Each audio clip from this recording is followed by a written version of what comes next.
театре, и по контракту, скажем так, да, когда приглашают, я работаю в кино. Очень разные вещи, да, театр, спектакль и кино. Каждый существует по своим очень строгим определенным законам. Коробка сцены – это одно, а то, что мы потом видим на экране, да, через камеру, это абсолютно другие требования к костюму, над которым вот я работаю, да, например. Вы прекрасно знаете, что вот кино – это такое искусство синтетическое. Это работа большого количества людей. Первоначально, конечно, сценарий, режиссер, оператор, художник-постановщик, оператор по монтажу, художник по костюму. Это вот именно когда сложится все абсолютно, начиная вот с первого сценария, то действительно может получиться вот какая-то магия потом на экране. Конечно же, в первую очередь вот, важны декорации, да, когда мы говорим о художественном фильме. И вместе с художником-постановщиком я, как художник по костюмам, должна выверить, найти и сделать все правильно, чтобы это все было... А как бы вы сказали? Да, правильно, чтобы это было очень гармонично, соразмеренно. И самое главное, я считаю, это создать вот атмосферу, сам воздух. Это на самом деле очень неуловимое. Все начинается, вот когда особенно исторические фильмы, это работа над материалами, над теми, какие сохранились, что может помочь. Очень много приходится просматривать фотографий. Хорошо, если они есть вот именно того времени. Ну, немножко я начну сразу уже показывать, да. Фильм «Журавли над Ильменем», режиссер Никита Аржаков, 2005 года. Это военные годы. Это война, это переселение огромного количества людей в совершенно другие условия. И здесь вот наша героиня, молоденькая девушка с матерью, с людьми, жившими в своей родной деревне, а их вывезли на север. И вот они попадают в совершенно другие условия. Видите, вот очень много женщин, стариков и вот этих детей, которые помогали, они ловили рыбу. И тут в этот момент почему-то я стою отдельно, а оператор Кешамусов, он говорит, нет, ремешок был повязан по-другому. Я говорю, а как? Поэтому очень важно, чтобы фиксировать постоянно, мы должны были носить с собой камеры свои, фотоаппараты. Но сейчас проще, конечно, ты снял на телефон, и у тебя все под рукой. Здесь вот тоже надо было посмотреть, что, как, вот эти вот формы все знаки отличия. Хорошо, если есть консультант, четкий, ясный, но очень часто приходится работать самому. Это очень такие тяжелые сцены, конечно, были. Они снимались под Покровском, над рекой. Тут были выстроены декорации, дома, делалась деревня. И вот эта сцена, значит, казни, было несколько дублей. Это было, конечно, очень-очень тяжело, потому что холодный ветер, и люди, ну, здесь вот просто жалко, что, видите, да, все это сделано. Это построена декорация. Здорово? Хорошая работа постановщика. Вот. И этот же фильм, это вот летнее время, это проводы на войну. Но перед тем, как идти на войну, герой женится на любимой своей девушке. И буквально на следующий день его провожают в армию, в Красную армию. И там был показан обряд, именно вот как молодую невесту вводили в дом. Это было очень, ну, с одной стороны, и познавательно, и интересно многим. Стояла очень сильная жара, 35-37 градусов жары, и вот герои прощаются. Потом вот их провожают, и, видите, это нужно было воссоздать довоенное и военное время.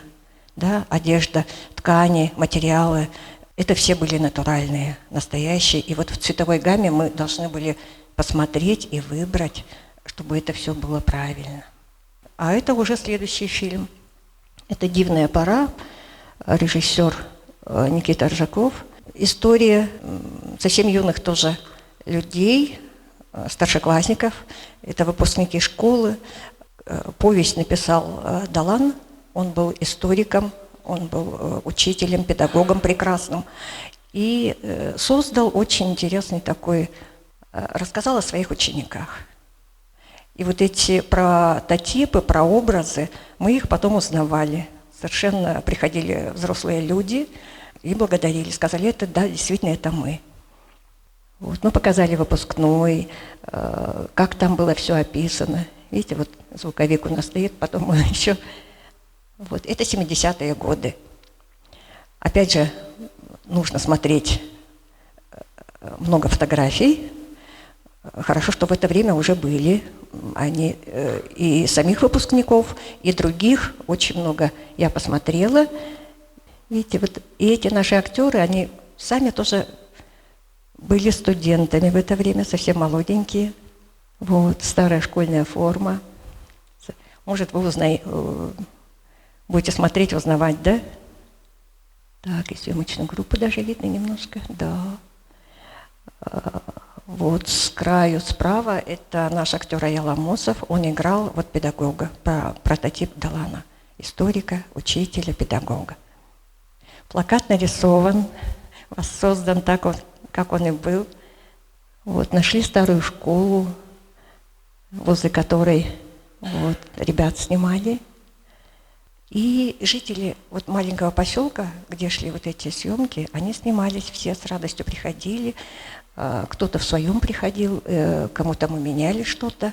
Мне для этого фильма, когда я бросила клич, многие стали приносить какие-то свои старые вещи. Они говорят, это не очень памятно для нас. И вот моя троюродная сестра, она мне прям подарила целый чемодан, который тоже был использован в фильме как реквизит, со старыми своими вещами. Именно тех лет, 70-х. Костюмы свои и мужа.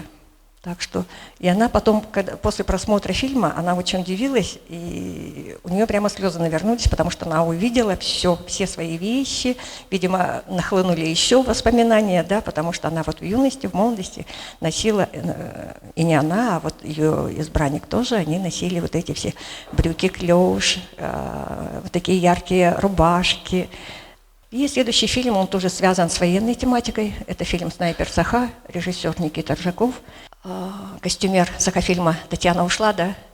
Вот мы с ней начинали вместе.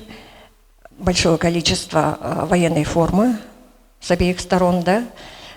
И советской, и германской отшивалось. И нужно было офактурить. Они были все новенькие. И Татьяна просто смело взялась. Одна практически, она вот эти 50, 60, 70 комплектов обмундирования, она их фактурила. Вот, все должно было быть, иметь, да, немножко ношенный вид, потому что совершенно новенькое, это слишком режет глаз. Вот. Было даже такое. Герою наш парень бутафор, реквизитор, на ходу помогал, даже делал стрижку. Мастера на все руки, абсолютно. Взаимозаменяемость и взаимопомощь – это, наверное, одно из главных требований, что ли, на съемочной площадке. Умение быстро помочь, подхватить, не только вот свое, да, делать. Наверное, вот этим мы сильны, с одной стороны. Вот. Там ходит человек-дым-машина, как мы называем, зажег шашку, потому что не всегда есть столько тумана, сколько нам нужно. И вот видите, это все слилось потом с туманом, и у нас был вот такой вот госпиталь. Это военные палатки, настоящие. Вот хочу сказать, что 2 мы сами сделали, шили по тем размерам, те, которые должны были гореть. Вот наши герои, они тоже прониклись, они не только в этом полном обмундировании, они в кирзовых сапогах, в каске, с оружием в руках, по много дублей, в жару. Они выдержали все. Вот они. И наш герой, те, с которыми мы боролись. Кто-то из ребят, когда их отбирали, вы будете носить форму фашистов. Кто-то прямо вот вставал в позу и говорил: нет, мой дед воевал с ними, я это носить не буду. Я не буду играть фашиста. А кто-то соглашался все-таки, да, раз выбрали. И вот они полностью одевали, говорят, как они так ходили-то? Потому что у них форма из тонкого-тонкого сукна, ну, шерстяной ткани. И в жару это, конечно, тяжеловато тоже. Это наши герои. И нужно несколько... Одной рубашки нам будет мало, да, например. Если что-то случится, то будет непоправимо. Поэтому одинаковые нужно. Те же халаты девочки, скажем, на ее размер должно быть несколько. Вот еще один наш герой. И там видите, он не в сапогах, да, кирзовых, а в якутских из сыромятной кожи. Оказывается, вот по сценарию Неймухова там этот герой описывается, поскольку он был очень хороший боец, он был прекрасный разведчик, он попросил, что можно я буду ходить именно когда вот какие-то такие тяжелые моменты, не в сапогах форменных, да, а буду вот в своих торбазах. И несмотря ни на что, хотя это абсолютно не по уставу, ему разрешили. И вот он после боя в этих своих сапогах, торбазах, простите, смешных. Вот это наш герой. Здесь вот тоже форма, но на самом деле это наши враги.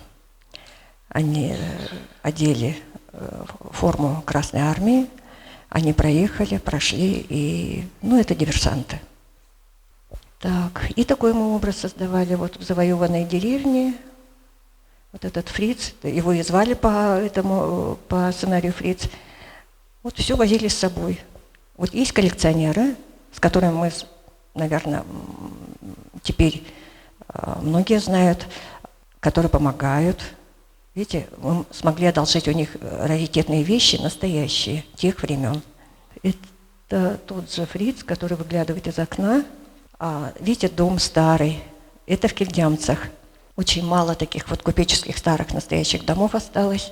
И в фильме у нас играл наш, сейчас его уже нет в живых, конечно, но это потрясающий актер театра и кино Спартак Петрович Федотов. Совершенно замечательный. Ему здесь уже 80 с лишним. Он с трудом ходил, но это просто фанат своего дела. Он согласился сниматься. Честно говоря, многие боялись, потому что, очень пожилой человек. Он, болел в то время, еле ходит. Но он на площадке просто преображался. Он выдержал все. И видите, вот это уже советские времена, это, получается, 80-е, да? И вот нужно было его, соответственно, одеть. Все нашлось, и он с удовольствием, он актер.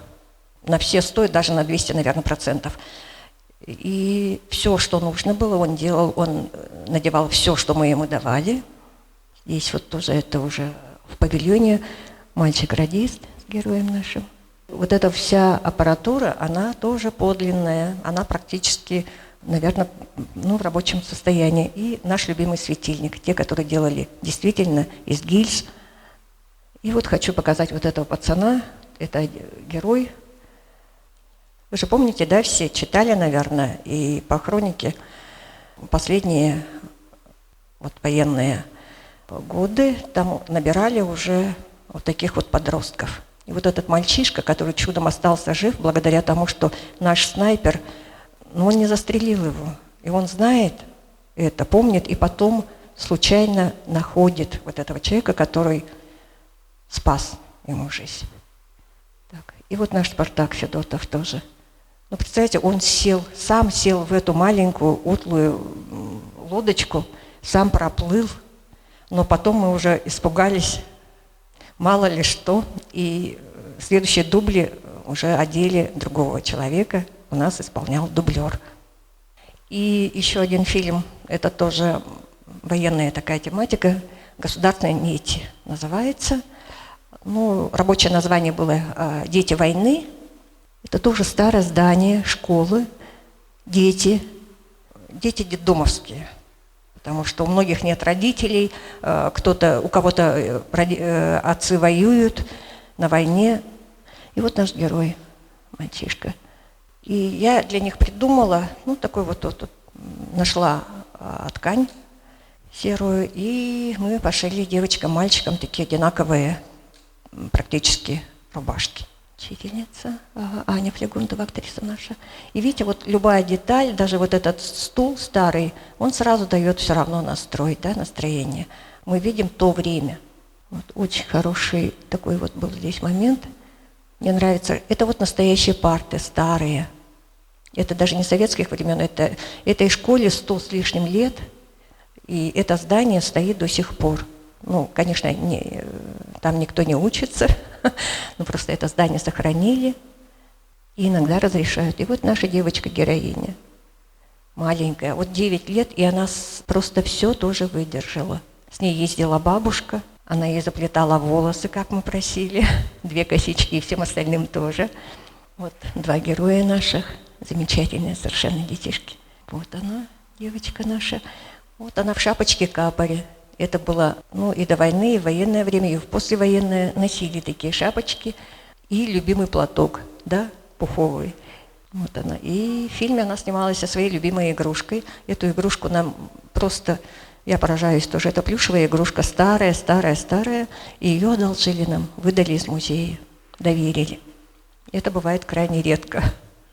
Вот наша детвора сидит, во время съемок они просто, чтобы на снегу не стоять, вот они взобрались. Вот эта сцена, они помогают всем остальным, значит, они рубят вот эти вот камыши, чтобы накормить скот. Вот такая вот замечательная девчоночка и парнишка. Видите, да, вот эти старые вещи, настоящие, вот, например, телогрейка, они очень-очень правильно, хорошо смотрятся, правда же? Чем он стоял бы в чем-то таком новеньком, чистеньком.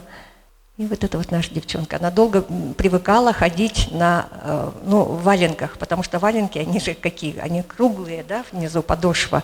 Даже когда чуть-чуть стоптанные, все равно нам очень-очень непривычно вообще вот многие вещи надевать тех времен.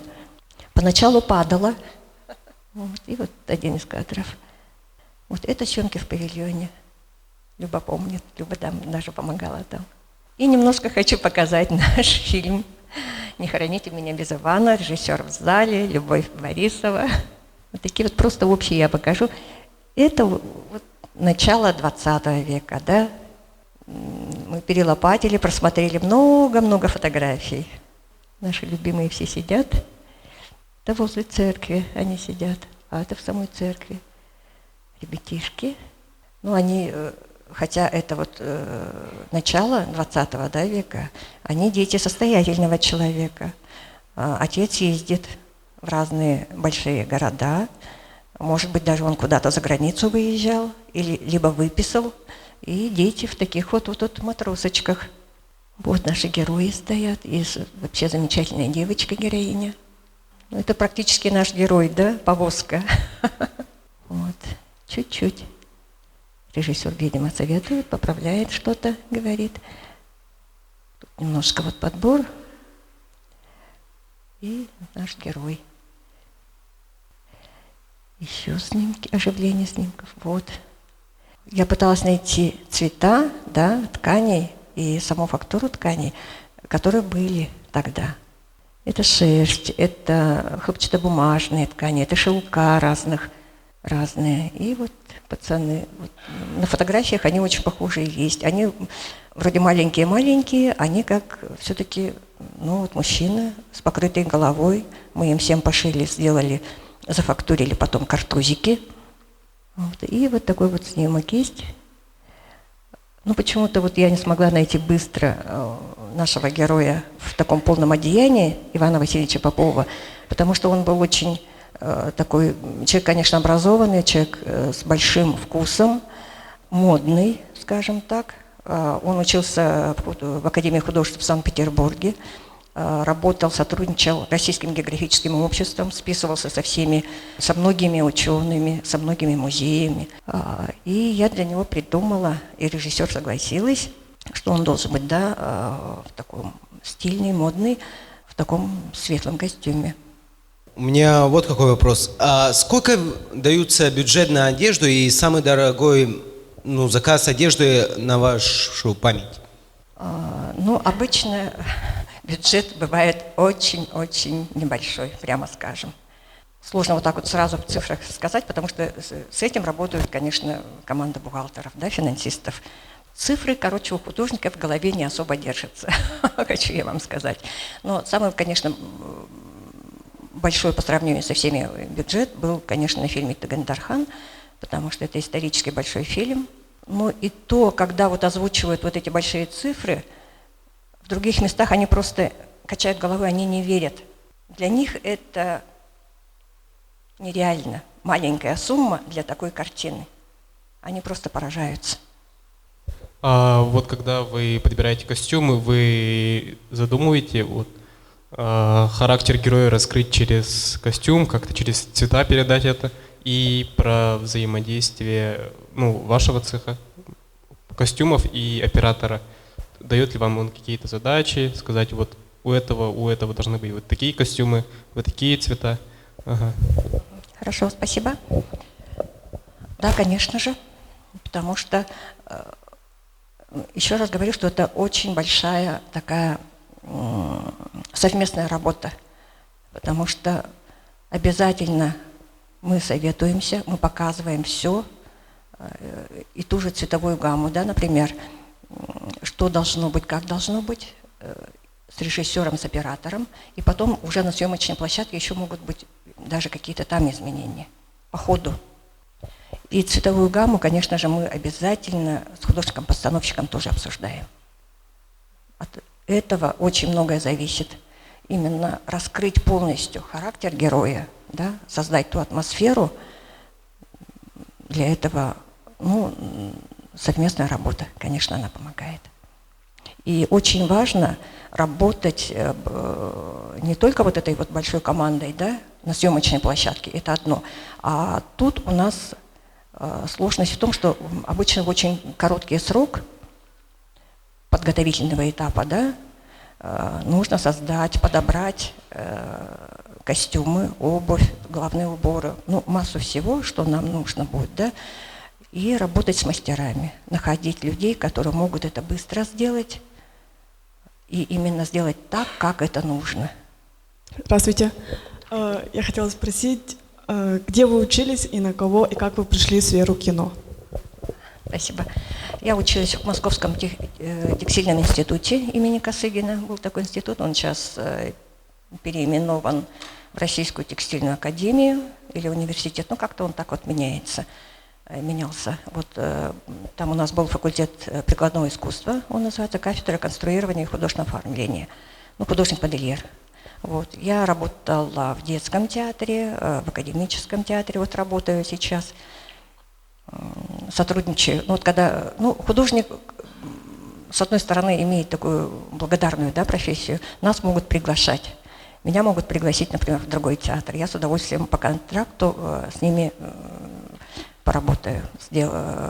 И вот так вот постепенно, совершенно очень неожиданно. Я просто хочу тогда вспомнить, раз спросили, это было много лет назад, был такой вот звонок, вдруг мне предлагают встретить художника по костюмам и вообще съемочную группу, помочь, проконсультировать именно по костюмам, потому что одно дело, когда человек приезжает, он не полностью в эту тему погружен, да, немножко, может быть, поверхностные какие-то нюансы, чтобы можно было подсказать, что можно, что нужно, как это было, и кого-то с кем-то, может быть, да, просто вот познакомить. Вот. Я считаю, что это просто очень судьбоносная для меня, судьбоносная, скажем, встреча, потому что это была группа Алексея Балабанова. Он сам приехал со своим директором, оператором отбирать актеров для фильма «Река». Они ездили, выбирали здесь места, им очень понравилось, но они сказали: ребята, мы просто не сможем физически. Вы представляете, это 20-30 лет назад это были, какие у нас были дороги, да, они сказали, мы не сможем аппаратуру привезти и возить ее по таким дорогам. И они потом нашли место под Архангельском, в Кандалакше, и вот Спартак Петрович, да, которого я показывала снимки, и он выезжал, его тоже, конечно, взяли с удовольствием, и он играл в этом фильме. Ну, вот как-то так. И я помогла художнику Наде Васильевой по старинным якутским костюмам. И так вот получилось, что мы дружим до сих пор. Здравствуйте. Мой вопрос вытекает из вопроса молодого человека. Бывали ли случаи, когда ваш взгляд на костюм не сходится со взглядом режиссера? И вот в таком случае, кто идет на уступки и как из этой ситуации выпутываться? И возможно ли у вас были такие случаи, когда костюм не подходил по размеру, там актер, может, заболел, его подменили, ну вот в таких случаях? Подменили. Ну, разное бывает, да. Бывает так, что уже был утвержден человек, мы на него уже пошили костюм, возможно, даже и не один, и вдруг оказывается так, что резко все меняется, и совершенно будет другой актер, который других габаритов. Ну вот приходилось и так просто в срочном порядке. Там даже вот возможности не было переделать, потому что это вещи были сшиты вручную из кожи с отделкой, и поэтому пришлось, скажем, полностью сшить другие. Именно вот на этого человека, на этого актера. Да. Но так, чтобы вот совсем вразрез что-то, такого, конечно, не было, потому что я соглашаюсь работать, когда какие-то у нас есть точки соприкосновения, да, когда есть взаимопонимание, когда мы работаем, идем в одном русле. Поэтому таких вот резких, чтобы вот непринятия, такого нет. И когда советуемся, если нужно что-то поменять, мы всегда можем это сделать, но чтобы такого вот нет, так не годится, такого нет, конечно. Дарья Петровна, расскажите вот присутствующим про фактурирование, как состаривать ткань, вот такие хитрости, и вот в зимнее время как защищать обувь, да, сыромятную и так далее. Хорошо. Сейчас очень много разных средств, да, например, вы же знаете, покупаете там, например, спреи от влаги, да, защищать обувь, например, сумочки, обувь, там написано из нумбука, кожи, замши. Вот это вот все надо очень внимательно читать и все это правильно использовать, конечно, потому что если мы делаем вот эти вещи из кожи и тем замши, на снегу, под дождем должна быть большая защита. У нас этих флаконов было использовано очень много. И я хочу подчеркнуть, сказать, что это не только вот эти вот большие костюмы, да, те, которые вы видите. Художник по костюмам, он должен успеть продумать, если это снимается зимой, актер не должен замерзнуть, конечно же. Поэтому в списке стоит и термобелье может стоять, теплые стельки, какие-то вот эти утепляющие вещи, это все должно быть продумано заранее, потому что, актеру должно быть удобно, ему должно быть комфортно, ему должно быть хорошо, да, потому что он на площадке будет и день, и ночь. Вот. Но они, конечно, люди такой хорошей закалки, но все равно мы их должны беречь.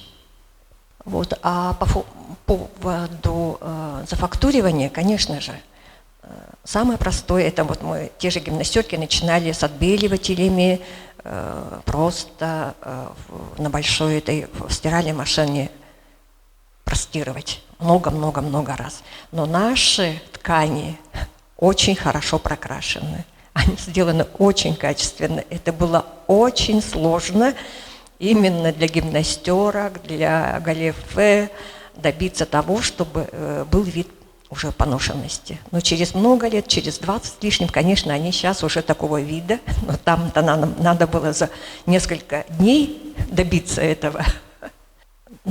Краски акриловые, они очень хороши, потому что они, водой могут не смываться, да, более водостойкие. Их можно использовать. Вот. А так, конечно, вот надо конкретно для каждого случая подбирать, чтобы это не было вида загрязненности, да, скажем, а именно вот когда мы делаем поношенность. Это совсем другое. Это вот надо прямо каждую ткань. Вот я прямо, например, хочу показать тут вот такие вот, например, это образцы тканей, но это вот, скажем, магазин, или это делает вот такие. Цвета очень хорошие, но там диагональное переплетение, и вот эта вот рябь, она мало куда вот пойдет. Цвета хорошие, но немножко не подходит, да? А я вот подбираю уже другие. Здесь вот отделка. Вот. А это вот просто в такой вот гамме, то, что вот может подойти, то, что мы сможем сверху поработать, зафактурить, потому что краска должна ложиться. А вот эта вот рябенькая, она, конечно, хороша, но операторам она совсем не понравится. Это точно. И очень хорошо, что они вот могут сказать всегда, что нужно дополнительно. Потому что никакой блеск, никакая вот эта вот мелкая рябь, она, конечно, будет только мешать им. Мне вот интересно, например, материалы, где можно купить, если нет такого в каких-то магазинах местных. И вот. Ну, сейчас, конечно, как бы с одной стороны очень большой выбор тканей, да, но когда дело идет об историческом фильме, да, о костюмах, вот, где похожи на старинные ткани, конечно, бывает сложно. Но надо много ходить, много смотреть. Можно найти все-таки в магазинах. Но я вот когда бываю в разных поездках, даже в отпуске, ну, я вот и всякие рыночки могу ходить, смотреть, потому что сейчас вот как блошиный рынок, да, везде вот бывает, что даже старые вещи вот продают. Бывает, что настоящие, даже форменные, ну, старые совсем. Те же плащ-палатки, например, можно же купить? Можно купить. Потому что такой вот ткани уже нет. Ну, можно найти. Главное искать, главное смотреть. И я хочу сказать, что вот как начитанность, да, так и насмотренность очень важна для художника. Надо много-много смотреть каждый раз. Вот. Много читать, много смотреть, много изучать, не уставать от этого, потому что на самом деле это очень интересно. Вот я рада, я сейчас была в небольшой такой поездке, буквально несколько дней отгула, и я попала на 2 лекции по, казалось бы, абсолютно в ближайшем будущем для меня как бы ничего такого для применения как бы нет, потому что это были лекции по историческому белью, старинные корсеты. Мне это очень интересно. В Москве идет сейчас потрясающая выставка от ампира до модерна. Это костюмы, нижнее белье, веера, детские игрушки, обувь из частных коллекций. Просто потрясающие. Нет? Все, но у нас время подошло. Большое спасибо всем за участие. Большое спасибо, Дарья. Спасибо.